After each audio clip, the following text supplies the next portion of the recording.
game makers, organizers of the 2019 Game Developers Conference have lined up a really exciting talk for the March conference that's all about the future of brain-computer interfaces and what they mean for game design. As part of the GDC 2019 Vision Track, a series of high-profile talks exploring the future of the game industry, Valve principal experimental psychologist Mike Bender will present brain-computer interfaces, one possible future for how we play. While it's speculative technology at the present time, advances in brain-computer interface, key research are beginning to shed light on how players may interact with games in the future. While current interaction patterns are restricted to interpretations of mouse, keyboard, gamepad, and gesture controls, future generations of interfaces may include the ability to interpret neurological signals in ways that promise quicker and more sensitive actions, much wider arrays of possible inputs, real-time adaptation of game state to a player's internal state, and qualitatively different kinds of gameplay experiences. And Binder's cutting-edge talk covers both the near-term and long-term outlook of key research for the game industry, but with an emphasis on how technologies stemming from this research can benefit developers in the present day. It's a fascinating topic, and this is a rare opportunity to learn all about it from an experienced researcher in the field. Do not skip it. Further details on this talk and many more are available now on GDC 2019 session scheduler. There you can begin to lay out your GDC 2019, which takes place March 18th through the 22nd at the newly renovated Moscone Center in San Francisco. Bring your team to GDC. Register a group of 10 or more and save 10% on conference passes. Learn more. For more details on GDC 2019 visit the show's official website, or subscribe to regular updates via Facebook, Twitter, OS. Gamasutra and GDC are sibling organizations under parent company Informa. Is the game that you're working on got that general body feeling? Are you waiting for that polish period towards the end of major milestone? How did it get like this? And what is the general standard of your product on a day-to-day basis? Here are 5 signs that you are suffering from general quality fatigue, and some thoughts on remedies. Look around your team and ask yourself if there is anyone who embraces quality in the product's output beyond the minimal quality required for releasing. Individuals might take the quality of their own work seriously, but is there anyone looking at the big picture? This person may or may not be from the QA team, but a quality advocate will help with the prevention of issues and highlight risks a lot earlier in development. In the absence of such an individual, quality is seen as thing to be done in isolation, in advance of deadlines, and latent unknown issues can cripple a product before it gets out the door. So you have QA representation and a thinking job done on the quality front. What is your dev QA ratio? There is not a correct answer for that, as each product company is unique. I tend to say for 1, but if your development throughput does not match the QA capacity to process, there you are comprising your product quality and starting to acquire QA debt. This is not about moving jobs across a Scrum board and completing sprints. This is about the time and attention that both developers and QA can invest in the testing process. Have a think about that kind of issues you are looking to unearth and prevent.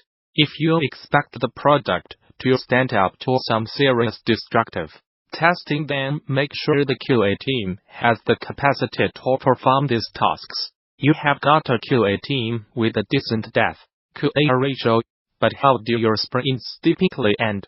Are you always reaching the ending across the board, or do you have a culture of assuming things are complete when work is actually marked as in test? Presuming quality is a flawed approach and is only exposed when stakeholders attempt to interact with a complete task. Find a problem and raise it. It's not worth rolling the dice, but equally, this approach also puts your QA team on the back foot, as there is inherent pressure to sign off, and there is greater resistance to fix any of those non-functionality issues. This normally results in testing being downgraded to tracking, and in the long term this contributes to a non-polished and awkward user experience of the product. Your team has the time it needs to test, but how does your quality advocates keep up with the ever-changing landscape of game development? Investing in tooling is a huge factor in the smooth delivery of a product and is often a multidisciplined approach. When it comes to QA-specific development tasks, do you find yourself asking the QA team to make its own tools? Small requests, like requesting debug cheat commands, can unlock a lot of QA time to focus on other tasks, but it's often seen as something the QA team should let themselves by learning other skills. The successful product will put these tasks into the backlog and assign them to the best person qualified to complete it, and not treat them as a side, nice-to-have project. And finally, where exactly does QA live in your corporate hierarchy? Are you positioning the quality advocates as an independent discipline, or are they a subset of a subset within the company? Real and lasting quality can be derived in how the company treats, views and trusts their quality advocates, and is only as effective as the level they are allowed to operate within the business. Do not compromise your QA team's remit by putting them in a corporate corner. A good rule of thumb is being able to see if the leadership structure of your art design programming teams mirror with cause. Rebellion co-founder Chris Kingsley has been made an OBE officer of the most excellent order of the British Empire in the Queen's New Year's Honours list. Kingsley founded the Rebellion in 1992 with his brother Jason, also an OBE, and has grown the company from an ambitious startup to a globally recognized game studio with over 300 employees. The company has produced over 85 games, including Sniper Elite, Aliens vs Predator, Road Trooper, and Strange Brigade, and is also involved in a range of other media projects within the comic book, television, and movie industries. I am greatly honored and very grateful to have been made an OBE in the Queen's New Year's Honours list.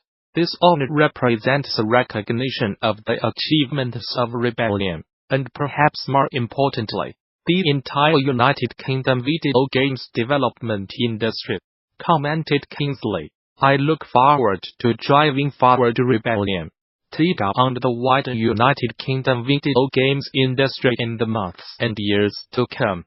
Nintendo President Shintaro Furukawa has suggested the company might one day move away from home console development as technology changes. In a recent interview with Nikkei, translated by Nintendo Everything, the recently appointed president, who replaced Tatsumi Kimishima back in June 20th, stressed that flexibility is just as important as ingenuity in the business world, and that Nintendo must be able to adapt as the games industry evolves. Speaking more broadly, he explained the company will always strive to offer people around the world innovative and unique ways to play games.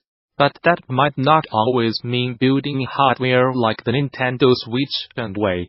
We are not really fixated on our consoles. At the moment we are offering the uniquely developed Nintendo Switch and its software, and that's what we are basing how we deliver the Nintendo experience on. That being said, technology changes. We will continue to think flexibly about how to deliver that experience as time goes on. Commented Furukawa. It has been over 30 years since we started developing consoles. Nintendo's history goes back even further than that. And through all the struggles that they faced, the only thing that they thought about was what to make next. In the long term, perhaps our focus as a business could shift away from home. Consoles flexibility is just as important as ingenuity. You can hear more from Furukawa by checking out the full interview over on Nintendo Everything.